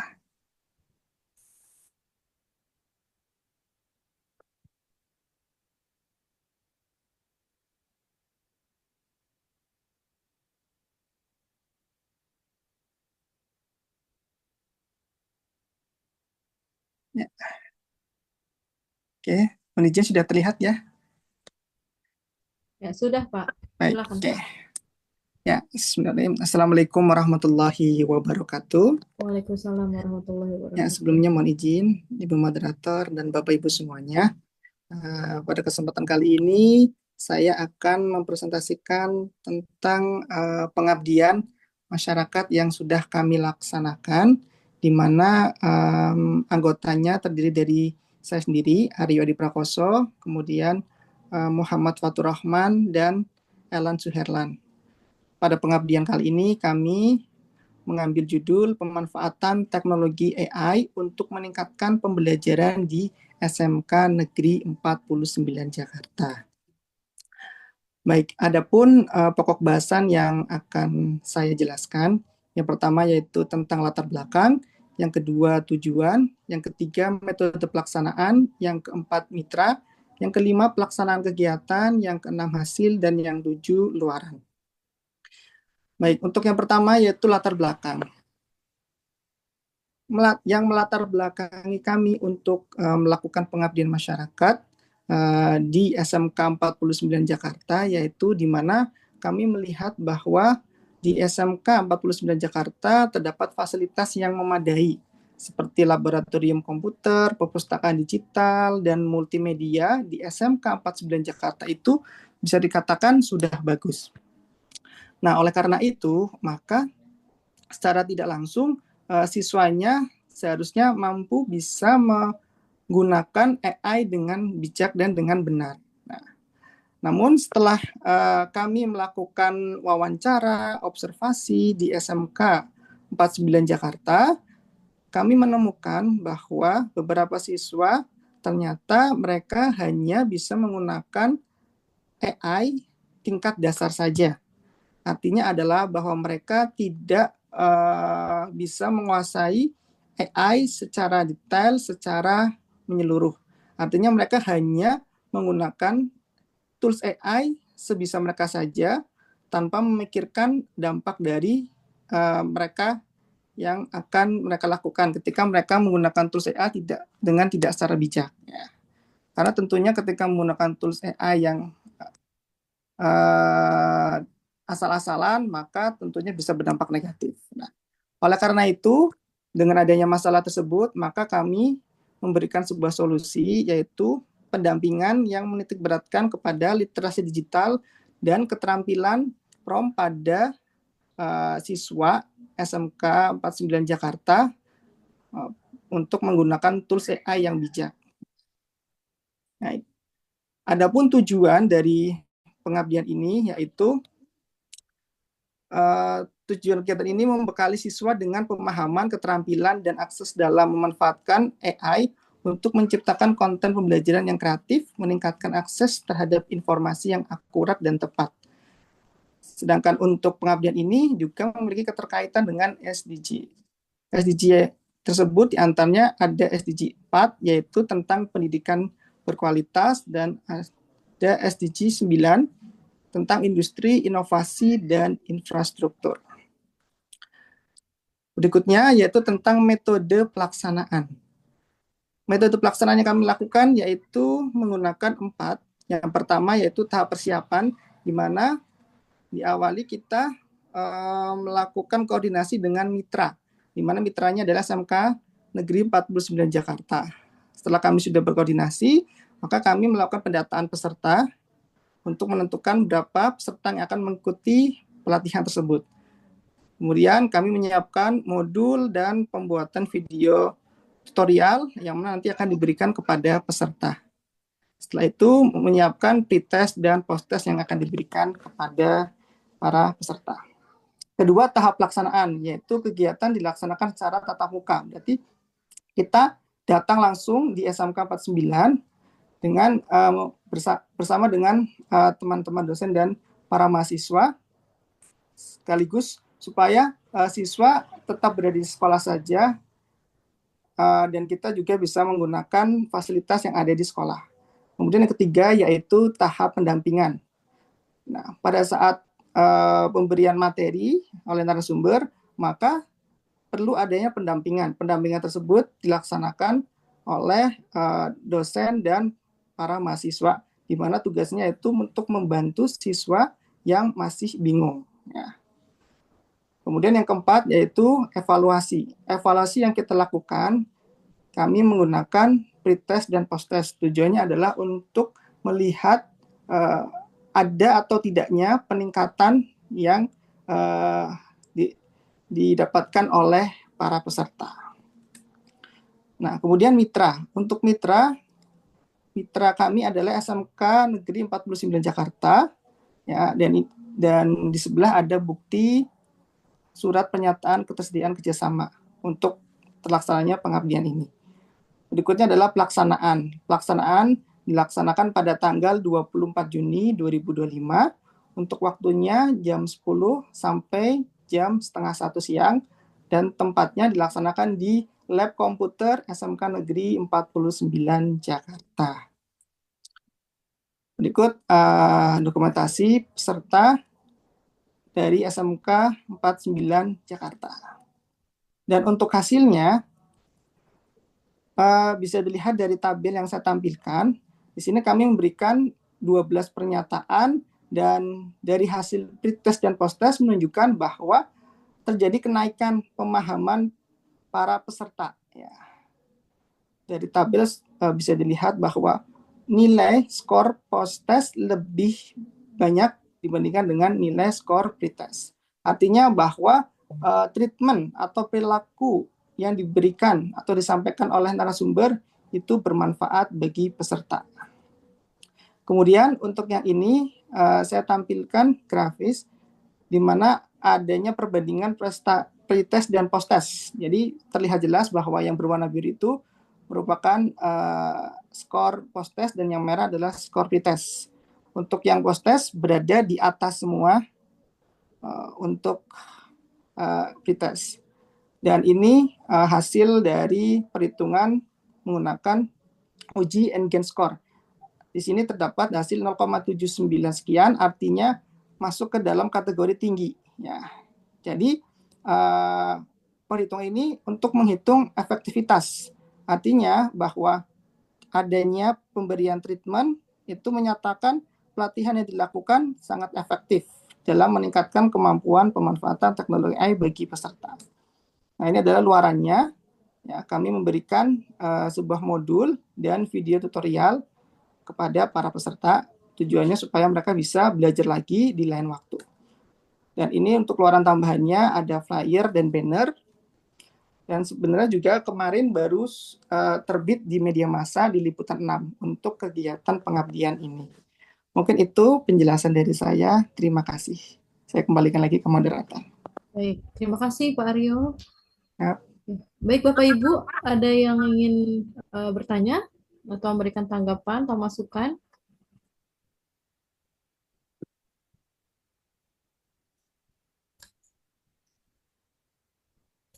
Oke, baik. Pak Aryo, mungkin saya ingin bertanya, Pak. Baik. Ini kan berarti pelatihan yang diberikan ke siswa SMK ya, itu tentang penggunaan AI, spesifik ke penggunaan kalimat prompt-nya gitu ya, Pak Aryo. Yeah. Oke. Nah, ini kan kalau mungkin kita lihat resikonya adalah mereka mengerjakan tugas misalnya gitu ya pakai AI atau segala macam lah. Itu ketika tutorial apa yang diarahkan oleh para narasumber untuk penggunaan AI tersebut? Oke, yang diharapkan sebenarnya adalah ketika kita menggunakan prompt ya. Kita kemarin untuk uji coba toolsnya adalah ChatGPT ya. Jadi banyak mahasiswa yang ketika menggunakan ChatGPT itu mereka hanya asal ketik saja tanpa menggunakan prompt ya. Jadi ketika ingin mencari sesuatu ya udah berikan perintah sesuai keinginan mereka sendiri tanpa memperhatikan hal-hal yang penting gitu. Jadi harapan dari kami para narasumber adalah supaya jawaban yang diberikan oleh ChatGPT itu memberikan jawaban yang akurat dan valid. Nah, bagaimana caranya? Caranya adalah ChatGPT selain memberikan jawaban, mereka juga memberikan referensinya ya. Jadi jawaban dari ChatGPT itu mereka dapatkan dari referensi mana sih? Nah, jadi maka si siswa akan tahu bahwa ChatGPT memberikan suatu jawaban berdasarkan dari referensi jurnal ini atau dari e-book ini. Gitu. Maka dari itu di prompt tersebut kita berikan perintah berupa cantumkan sumbernya. Salah satunya itu. Nah, terakhir itu memang yang terjadi di banyak sekolah, akhirnya mereka mendapatkan informasi yang tidak akurat seperti itu. Jadi perintahnya berdasarkan sumber yang memang akurat. Betul. Gitu ya, Karel. Iya, jadi nanti mereka juga tahu nih sumbernya dari mana. Gitu. Oke, baik, terima kasih Pak Rio atas presentasi dan jawabannya. Oke, baik, kita beralih ke presenter selanjutnya. Ada Ibu Indah Nadila. Iya, baik. baik, terima kasih Mbak. Ya, silakan Bu. Ya, saya izin share screen. Ya, silakan. Baik, apakah PowerPoint saya sudah selesai? Sudah terlihat, Mbak? Ya, sudah terlihat. Ya, baik Mbak, saya izin membuka. Assalamualaikum warahmatullahi wabarakatuh. Waalaikumsalam warahmatullahi wabarakatuh. Selamat siang Bapak Ibu yang hadir pada Zoom ini. Izinkan saya, Indah Nadila, untuk mempresentasikan hasil pengabdian kepada masyarakat saya dari Fakultas Hukum bersama 3 orang dosen-dosen dari Fakultas Hukum. Pengabdian masyarakat ini berjudul Penyuluhan Anti Korupsi. Saya izin share screen ulang.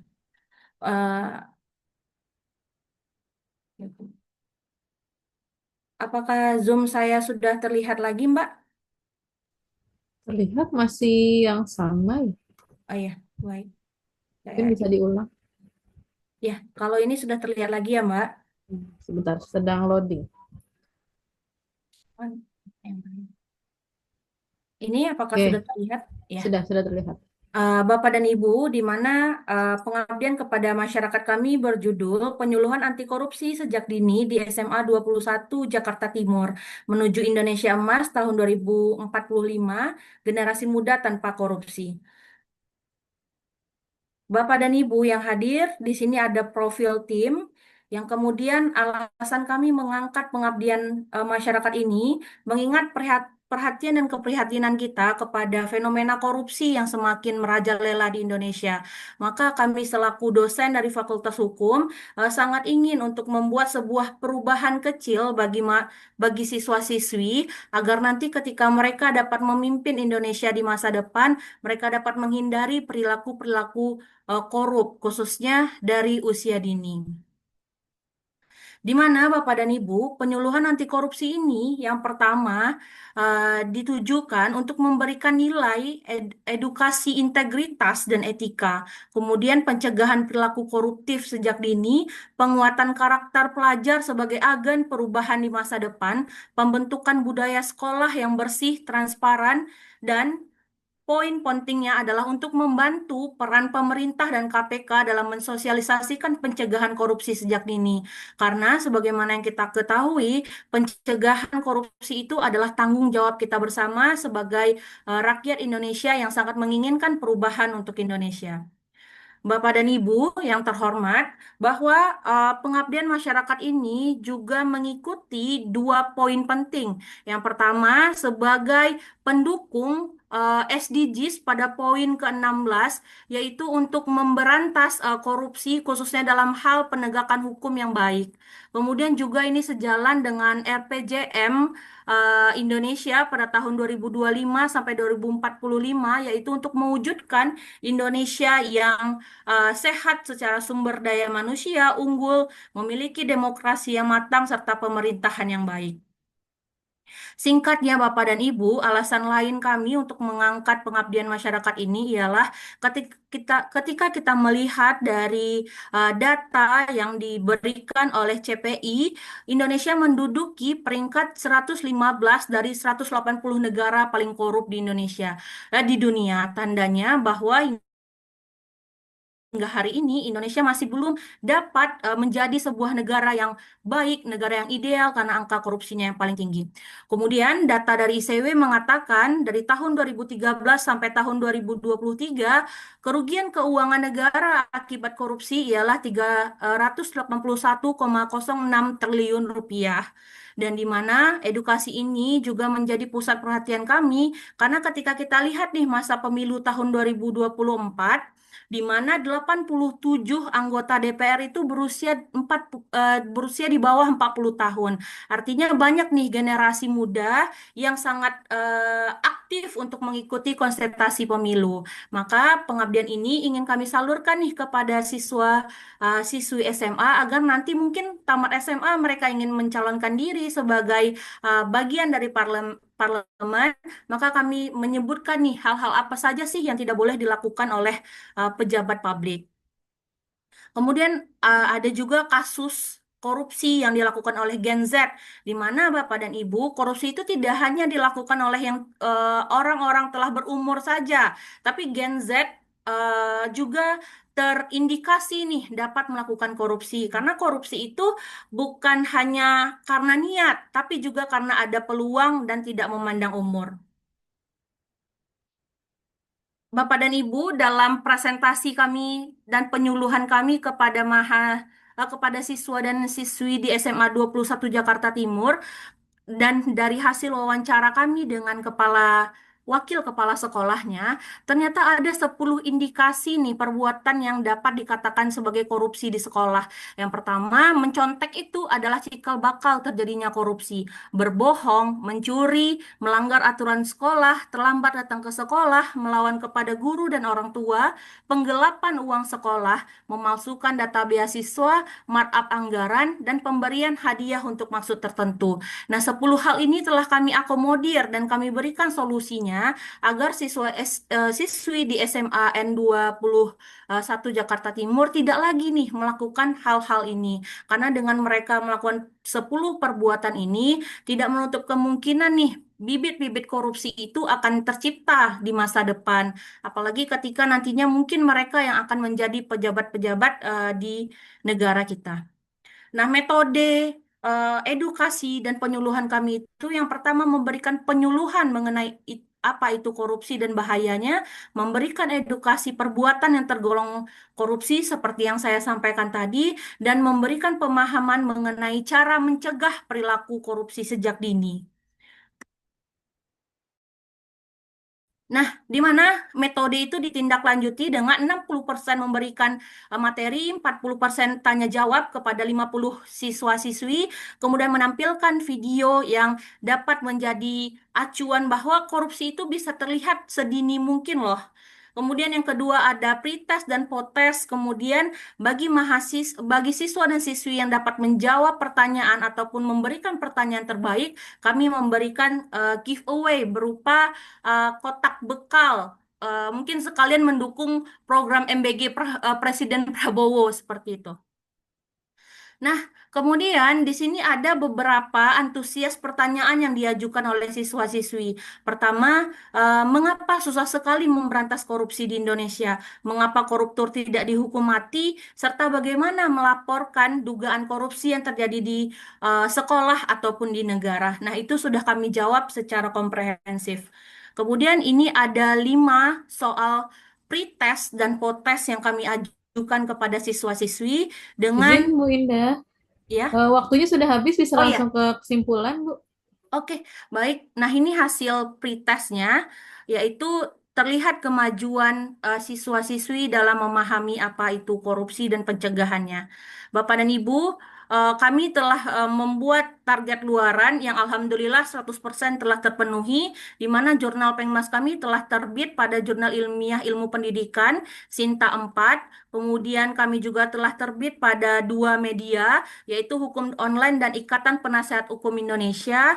Kemudian video YouTube kami telah di-HKI-kan, serta kami alhamdulillah mungkin dari Fakultas Hukum kelompok atau tim pengabdian masyarakat kami yang buku sakunya telah ter-ISBN, berarti telah terdaftar pada Perpusnas yang dapat dipublikasikan secara massal kepada masyarakat. Kemudian ini ada banner dan goodie bag yang kami siapkan. Maka akhir kata dari pengabdian masyarakat ini, kami sangat senang melihat kemajuan dan kompetisi yang dimiliki oleh siswa-siswi. Ternyata mereka juga paham, mereka juga peduli terhadap kekacauan yang ada di negeri ini. Dan dengan materi yang kami sampaikan, mereka optimis jika di masa depan menjadi pemimpin negara, mereka akan berusaha untuk menjadi jujur untuk memperbaiki Indonesia. Mungkin itu itu yang dapat saya sampaikan. Terima kasih. Wassalamualaikum warahmatullahi wabarakatuh. Waalaikumsalam warahmatullahi wabarakatuh. Baik, terima kasih Bu Indah. Bapak Ibu ada yang ingin ditanya atau saran atau tanggapan?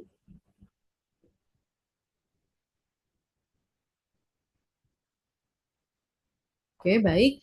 Bu Indah, mungkin sedikit pertanyaan dari saya, Bu Indah. Ini mitranya sekolah ya. Apakah ada kritik, tanggapan atau saran dari sekolah atau mungkin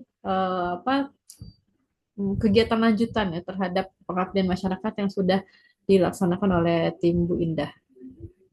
Iya, baik. Terima kasih pertanyaannya Mbak Nida. Alhamdulillah sejauh kami melakukan pengabdian masyarakat, tidak ada kritik terkait bagaimana proses pelaksanaan kami. Justru pihak sekolah sangat berterima kasih karena belum ada di sekolah tersebut yang memberikan penyuluhan terkait permasalahan korupsi. Karena mungkin masyarakat menganggap permasalahan korupsi itu adalah hal yang umum, jadi tidak perlu dikaji. Nah, tapi dengan kehadiran kami, sekolah merasa terbantu bahwa terdapat metode pendidikan anti korupsi yang ideal yang diberikan oleh Fakultas Hukum Yarsi kepada siswa-siswinya. Seperti itu, Mbak Nida. Baik, jadi diterima dengan baik dan mungkin untuk kalau nanti selanjutnya ada lagi, mereka juga mungkin akan merespon positif gitu ya Bu ya. Oke, baik. Terima kasih banyak Bu Indah atas presentasi dan jawabannya. Baik, terima kasih Mbak Nida dan Oke. Bapak Ibu sekalian. Oke, terima kasih. Baik, kita beralih ke presenter selanjutnya. Presenter terakhir ya Bapak Ibu. Ada Pak Heri Samtani. Silakan Pak Heri. Baik, terima kasih Bu Nida selaku moderator pada sesi breakout room pada conference siang hari ini. Sebelumnya saya mohon izin untuk dibantu share screen. Apakah boleh? Oh ya, boleh. Silakan Mbak Silvina, apa bisa? Oh, baik, Bapak tunggu sebentar ya. Baik.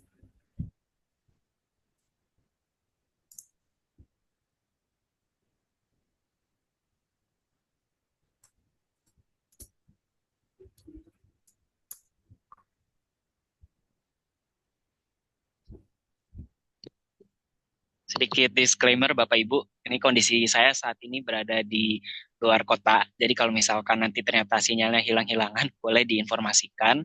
Dan barangkali nanti kalau ternyata sinyalnya tidak stabil, saya izin untuk kamera selama dalam proses saya presentasi. Baik, baik Pak Heri.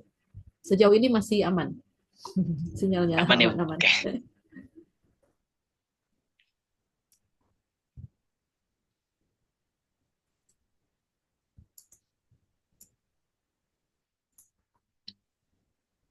Maaf ya, filenya agak berat sepertinya, banyak foto.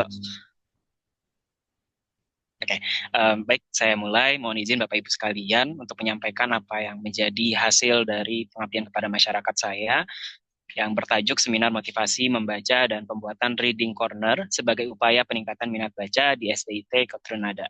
Saya bersama dengan satu dosen lainnya yaitu Ibu Indah Kurnianingsih dan juga dibantu dengan rombongan mahasiswanya agak banyak, jadi saya tidak bisa menuliskan satu persatu. Boleh di next. Ini yang akan dibahas. Boleh selanjutnya. Boleh lanjut lagi. Baik, ini berkaitan dengan literasi dini karena salah satu hal yang menjadi spesifikasi keilmuan saya yaitu literasi, lebih khususnya lagi literasi dini, literasi di usia dini. Karena literasi dini menjadi sangat fundamental, menjadi dasar bagi peningkatan minat baca masyarakat Indonesia, yang mana kalau misalkan dari kecil sudah tertanam budaya baca di keluarganya, itu akan semakin menjadi fondasi yang cukup kuat untuk nantinya mereka masuk ke literasi berikutnya, yaitu literasi dasar. Literasi dasar ini umumnya ada di sekolah, jadi peran guru itu sangat diperlukan. Jadi di dalam Pengmas saya pada tahun ini itu berkaitan dengan bagaimana peningkatan budaya baca di kalangan anak usia dini, yaitu anak SD kelas 4, 5, dan 6. Boleh dilanjut lagi? Jadi kita melihat bahwa ada peran sekolah yang sangat vital untuk mendukung literasi. Sekolah memiliki tanggung jawab menyediakan fasilitas yang mendukung literasi, seperti perpustakaan atau paling tidak reading corner. Nah, pentingnya ada kolaborasi antara keluarga, sekolah, dan juga pemerintah. Nah, dalam hal ini akhirnya perlu ada intervensi dari kampus ya, dari instansi pendidik perguruan tinggi untuk akhirnya menjembatani pemahaman-pemahaman tersebut. Sehingga dalam Pengmas pada tahun ini, saya berusaha supaya bisa membawa isu tersebut gitu, bahwa literasi di usia dini itu sangat penting, sangat vital, dan di situ sebetulnya peran besar orang tua. Namun ketika orang tua tidak punya cukup kendali untuk bisa menanamkan nilai-nilai literasi dini sejak awal, maka disitulah diperlukan adanya intervensi dari luar ya, intervensi dalam artian yang positif agar bisa tertanam gemar membaca di kalangan anak SD, sehingga menjadi pondasi dasar untuk nantinya mereka akan lebih melek lagi terhadap literasi-literasi berikutnya. Boleh di next. Nah, dalam kesempatan ini SDIT Katrunada menjadi sekolah pilihan karena di sini sebetulnya siswanya sedikit, hanya 20-30 siswa per angkatan, dan memang masih banyak keterbatasan fasilitas. Namun di tengah keterbatasan fasilitas tersebut, mereka masih bisa berprestasi. Jadi di sini kita melihat ada urgensi untuk mengadakan pengabdian kepada masyarakat di SDIT Katrunada. Boleh dilanjut. Metode yang digunakan yaitu pertama di tahap persiapan koordinasi dengan mitra sekolah, kemudian pendataan minat siswa, kemudian penyusunan bahan motivasi. Selanjutnya, di tahap implementasi, penyampaian seminar interaktif, kemudian games edukatif, dan adanya pembuatan reading corner. Jadi kita paralel, kita mengadakan seminar motivasi gemar membaca yang bertajuk Fun Reading Day, supaya dari segi namanya tidak begitu terkesan berat di kalangan siswa. Kemudian kita juga membuat reading corner di lantai 1. Untuk seminar motivasinya di lantai 2, reading cornernya di lantai 1. Boleh di next. Dan indikator pencapaian seperti ini, partisipasi siswa ditargetkan 70%, kemudian peningkatan pemahaman terkait literasi, terkait gemar membaca 90%, dan revitalisasi fasilitas membaca. Yaitu yang tadinya reading cornernya masih berantakan, kemudian kita rapikan. Lanjut. Dan ini beberapa temuan dan hasil dan juga diskusi. Waktu pelaksanaannya Jumat 19 September 2025, jadi masih baru sekali. Jadi mohon maaf kalau misalkan saya kurang bisa menjelaskan secara lebih holistik terkait hasil dan diskusinya seperti apa. Kemudian metode pelaksanaannya, aktivitas melibatkan ceramah, interaksi, tanya jawab, kemudian adanya refleksi dari kegiatan membaca para siswa, ada games edukatif, kemudian hasil pelaksanaan kegiatan, tingkat kehadiran siswa mencapai 98%, karena yang hadir ada 40 dari total 41. 41 siswa ini adalah 3 angkatan, kelas 4, 5, 6. Jadi memang sedikit jumlahnya. Tapi yang hadir itu 98%, karena yang tidak hadir hanya 1 orang. Kemudian di hari hanya itu keterlibatan aktif siswa, itu 18 siswa aktif dan berani untuk berbagi pengalaman membaca mereka di depan kelas. Selanjutnya. Ini beberapa pencapaian program, nilai rata-rata peserta meningkat dari 92,25% saat pretest menjadi 98,75% saat post-test. Sepertinya memang soal pretest post-testnya agak terlalu mudah gitu ya, jadi akhirnya di pretestnya pun banyak nilai-nilai yang sudah oke, sudah 100. Dengan proporsi siswa yang memperoleh nilai sempurna meningkat tajam, dari sebelumnya 47,5% menjadi 87,5% yang mendapatkan nilai sempurna. Kemudian keterlibatan siswa menunjukkan partisipasi aktif, dan saat sesi tanya jawab juga mereka berani untuk mengajukan diri untuk menjawab. Kemudian kita juga ada pengayaan reading corner, kita menambah 27 koleksi buku. Oke, boleh dilanjut. Karena waktu tersisa 1 menit, jadi saya agak percepat saja. Ini ya, di post-testnya tidak ada nilai kurang dari 40-80. Boleh dilanjut? Oke, dilanjut saja. Oke, lanjut. Lanjut. Lanjut. Lanjut. Lanjut. Langsung ke foto-foto aja mungkin. Komentar. Ya, ini. Ini foto kegiatan kami. Jadi siswa di lantai 2 dan memang keterbatasan fasilitas ya. Jadi tidak ada aula yang itu cukup dan tersedia kursi-kursi gitu. Jadi akhirnya di sini lesehan. Lanjut. Kemudian ini kegiatan pretestnya dan juga pengisian post-test. Mereka mengisi langsung di lembar jawaban yang sudah kami print. Lanjut. Ini sesi game dan refreshing. Oke, lanjut. Masih ada nggak? Oke, dan kita juga memberikan hadiah dan ada penyampaian pengumuman siswa teladan membaca kelas 456. Oke, ada lagi? Baik, lanjut. Ini penyerahan kepada mitra. Baik, terima kasih. Itu saja yang bisa saya sampaikan. Kembali kepada Ibu Moderator, Bu Nida. Baik, terima kasih Pak Heri atas presentasinya. Baik, Bapak Ibu, ada pertanyaan, tanggapan atau masukan?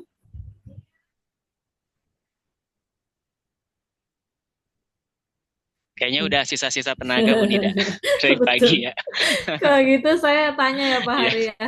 Boleh Bu Nida, makasih Bu Nida. Oke. Selalu Jadi, bertanya ke setiap sesi. Ya. Gimana jadi Bu? ini kan memotivasi untuk gemar membaca gitu ya ke anak SD ya, SDIT ya.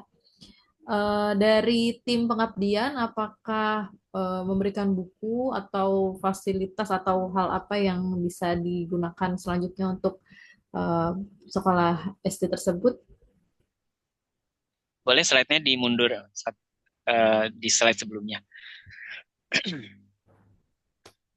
Ya sebetulnya kita mengadakan reading corner Bu Nida. Jadi reading corner-nya sebetulnya mereka sudah ada, tapi masih berantakan.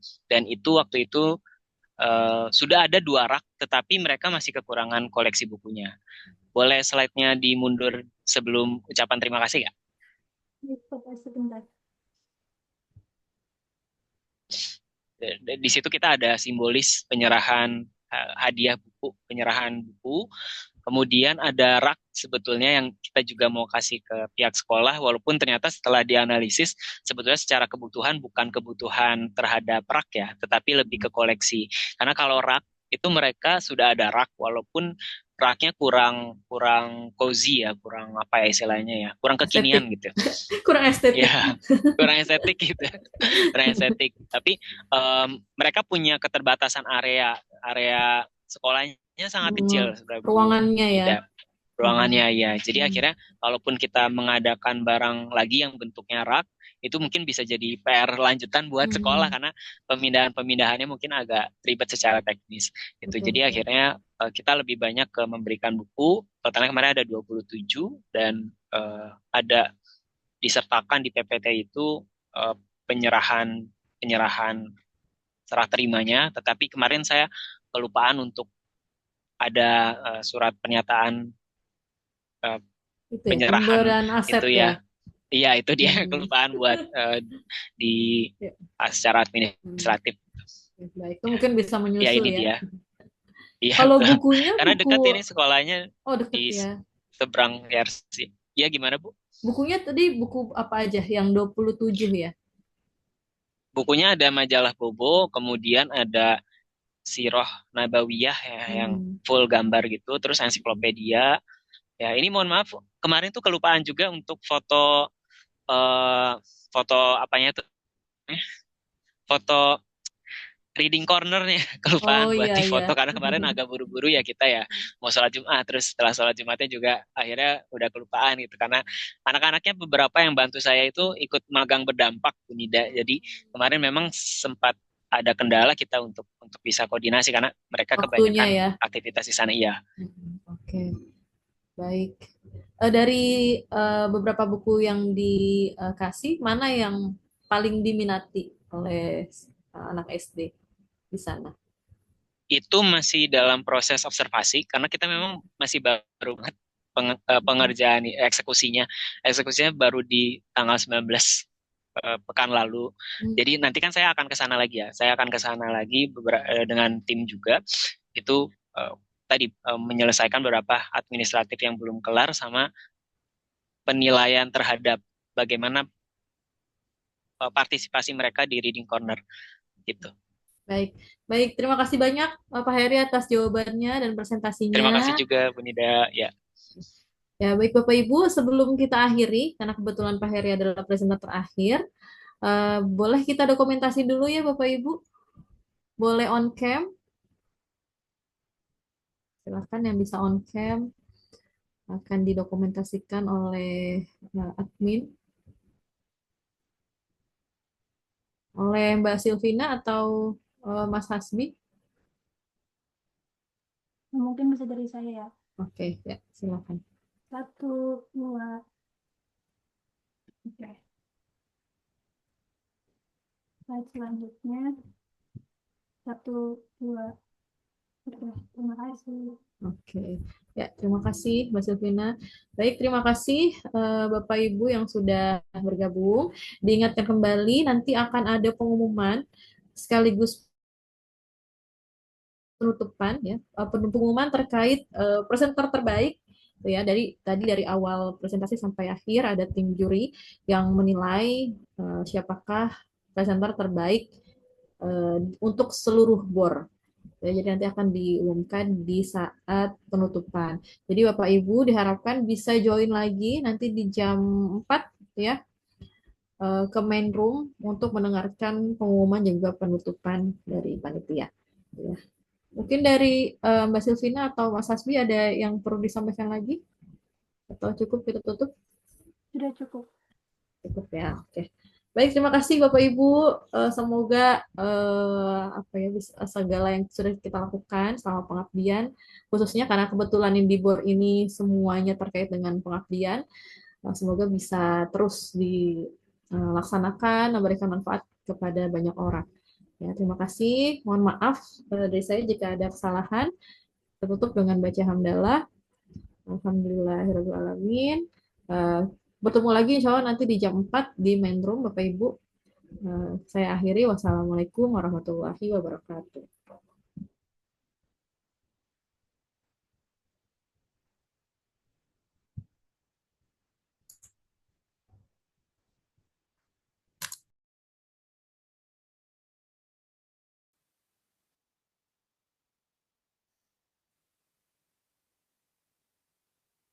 Ya, Mbak Nida, maaf mengganggu. Saya mohon masuk ke BOR 4.